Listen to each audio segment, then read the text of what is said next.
அந்த மத்திய அமைச்சரவையிலே திமுக கட்சி சேர்ந்த முரசொலி மாறன் அவர்கள் அமைச்சராக வீற்றிருந்தார். அவர் நோய்வாய்ப்பட்டு ஓராண்டு மருத்துவமனையில் சிகிச்சை பெற்று வந்தார். இலாக்கா இல்லாத மந்திரியாக பாரதிய ஜனதா அரசாங்கம் வைத்துக் கொண்டிருந்தது. அப்பெல்லாம் பாரதிய ஜனதா கட்சி நல்ல கட்சி. 2001ஆம் ஆண்டு பாரதிய ஜனதா சட்டமன்றத்தில் திமுக பாரதிய ஜனதா கூட்டணி வச்சு போட்டிட்டீங்க. விடுதலை சிறுத்தை கட்சியும் 2001 பாரதிய ஜனதா கூட்டணியோட அங்க வச்சது. அப்பெல்லாம் பாரதிய ஜனதா கட்சி நல்ல கட்சி. அண்ணா திமுக பாரதிய ஜனதாவோட கூட்டணி வச்சா மதவாத கட்சி. பாருங்க, இதுல பாருங்க எப்படின்னு.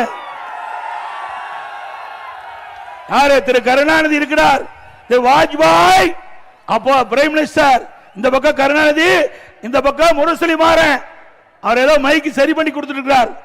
இப்படிப்பட்ட கேடுகட்ட கட்சி நம்மை பற்றி விமர்சனம் செய்து திரு ஸ்டாலின் அவர்களே சிந்தித்து பார்க்க வேண்டும், வரலாறை நினைத்து பார்க்க வேண்டும். அவ்வப்போது பச்சோதி போல் நிறம் மாற முடியாது. மக்கள் தெளிவாக இருக்கின்றார்கள்.